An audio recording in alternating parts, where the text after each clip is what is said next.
राज्य उत्तर प्रदेश के मुरादाबाद से समाजवादी पार्टी के सांसद डॉक्टर एस.टी. हसन को Dada Saheb Phalke icon gold award के लिए सम्मानित किया गया है। सांसद को यह अवार्ड कल 24 जनवरी को नई दिल्ली में दिया गया है।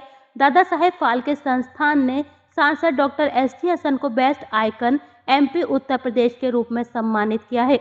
सांसद डॉक्टर एस.टी. हसन को अवार्ड मिलने के बाद मुरादाबाद पहुंचने पर जनता ने उनका फूल मालाओं से स्वागत किया और मीडिया से बातचीत करते हुए कहा कि ये सम्मान मेरे लिए नहीं बल्कि मेरे कार्यकर्ता और मेरी जनता के लिए सम्मान की बात है।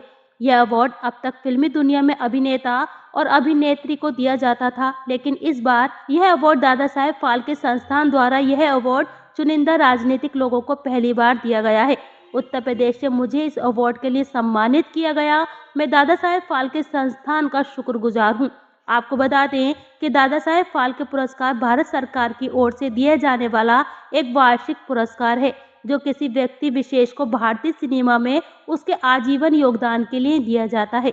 इस पुरस्कार का प्रारंभ दादा साहेब फाल्के के जन्म शताब्दी वर्ष 1969 से हुआ। उस वर्ष राष्ट्रीय फिल्म पुरस्कार के लिए आयोजित 17वें समारोह में पहली बार यह सम्मान अभिनेत्री देविका रानी को प्रदान किया गया था। तब से अब तक यह पुरस्कार लक्षित वर्ष के अंत में अथवा अगले वर्ष के आरंभ में आयोजित राष्ट्रीय फिल्म पुरस्कार के लिए आयोजित समारोह में प्रदान किया जाता है। लेकिन इस बार दादा साहेब फाल्के संस्थान ने राजनीति में उन लोगों को सम्मानित किया है जो चुनाव क्षेत्र में आम जनता के बीच सक्रियता, लोकसभा में उपस्थित सत्र में सवाल जवाब, क्षेत्र में विकास कार्यों को लेकर सक्रियता, इंटरनेट मीडिया पर सक्रियता सहित सामाजिक क्षेत्र में किए गए कार्यों के सर्वे के बाद अवार्ड के लिए सम्मानित किया गया। देखिए, इन तमाम लोगों की दुआओं से और अल्लाह के करम से हिंदुस्तान का एक बहुत बड़ा अवार्ड, दादा साहब फाल्के अवार्ड, सबसे अच्छा एमपी को जो उत्तर प्रदेश का हो उसको दिया गया है। उसमें इन सब की दुआओं से मुझे ये अवार्ड मिला है, जो एक बहुत बड़ा सम्मान है और बहुत बड़ा एजाज है हम सबके लिए। ये सिर्फ मेरा ही सम्मान नहीं है, बल्कि मेरे तमाम कार्यकर्ताओं का, मेरी तमाम मुरादाबाद के लोगों का, जिन्होंने अपनी दुआओं से मुझे नवाजा और जिन्होंने मुझे आज इस काबिल किया कि मुझे एमपी बनाकर भेजा। और उन तमाम लोगों का जो मेरे हमदर्द हैं। ये अवार्ड ये हमारे क्षेत्र की जनता का है, हमारे नेता मुलायम सिंह यादव और अखिलेश यादव जी का है, जिनके उसूलों पर चल के हम सियासत को आगे बढ़ा रहे हैं, जिसमें प्यार, मोहब्बत, हिंदू मुस्लिम इत्तेहाद, सबका साथ और सबके आंसू पोंछने का काम हम लोग करते हैं। इसी को देखते हुए इस कमेटी ने ये तय करा कि उत्तर प्रदेश के अंदर बेस्ट एमपी का अवार्ड डॉक्टर एस.टी. हसन को दिया जाए। ये मेरा ही अवार्ड नहीं है, बल्कि मेरे तमाम उन लोगों का है, मेरे तमाम उन हमदर्दों का है और अल्लाह का बहुत बड़ा करम और फजल है। हम शुक्रगुजार हैं कि इस एजाज से मुझे नवाजा गया। दादा फाल्के अवार्ड का क्या महत्व है और क्यों दिया? देखिए, दादा साहब फाल्के अवार्ड एक बहुत बड़ा अवार्ड फिल्म इंडस्ट्री में दिया जाता है। आपने देखा होगा बड़े बड़े एक्टर्स को, चाहे वो दिलीप कुमार हो और अशोक कुमार वगैरह, अमिताभ बच्चन, सबको मिल चुके हैं। इस बार उनकी कमेटी ने ये तय करा कि पॉलिटिशियंस को भी देंगे, तो उन्होंने पॉलिटिशियंस को भी चुना और उसके अंदर मेरा नाम चुना गया और मेरी खुशनसीबी है और मेरे लोगों की दुआएं हैं, जिसकी वजह से ऐसा हुआ। किसी और सांसद को भी इससे पहले अवार्ड मिला है? नहीं, पहली बार ये हुआ है। इससे पहले मुझे इल्म में नहीं कि किसको मिला है। अच्छा, हाँ, आपके साथ किसी और सांसद को भी मिला है या नहीं?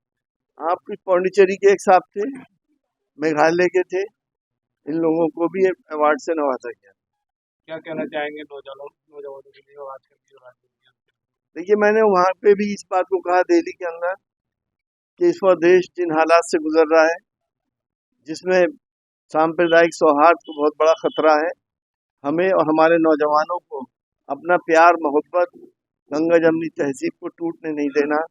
हमें अपने हिंदुस्तान को एक साथ मिलकर आगे बढ़ाना है।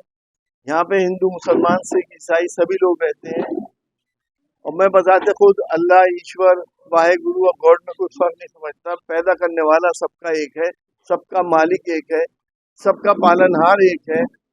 हम एक दूसरे को नीचा दिखाने के लिए ऐसे काम क्यों करते हैं जिससे देश के अंदर सांप्रदायिक सौहार्द बिगड़े और यहाँ के रहने वालों के बीच में दूरियां पैदा हो।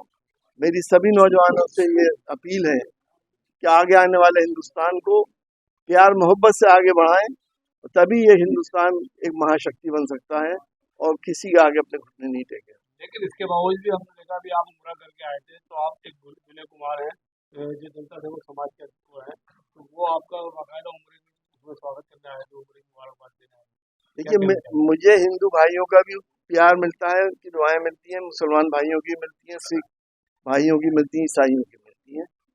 मैं भी कभी ये नहीं देखता कि किसने मुझे वोट दिया है या किसने नहीं दिया है। अगर मैं एमपी हूँ तो मैं सबका एमपी हूँ, और मेरे यहाँ हर कोई काम कराने भी आता है, चाहे वो बीजेपी का आदमी हो या किसी और पार्टी का हो। हम इंसानियत को आगे रखते हैं और इंसानों के काम करने के लिए कदम बढ़ाते हैं। अब दोबारा चुनाव में कुछ ही महीने बाकी है, क्या कहना चाहेंगे अब आगे की राजनीति के लिए क्या? देखिए, अब आगे हमने तो ये अपील करी है कि अब ऐसे लोगों को आगे बढ़ाएं जो प्यार मोहब्बत की राजनीति कर रहे हैं, जो देश को आगे बढ़ाने की राजनीति कर रहे हो। ऐसे तमाम लोगों को नकारना पड़ेगा जो हिंदुस्तान की रहने वाली आबादियों के बीच में नफरतों के बीच होकर अपनी कुर्सी हासिल करते हैं।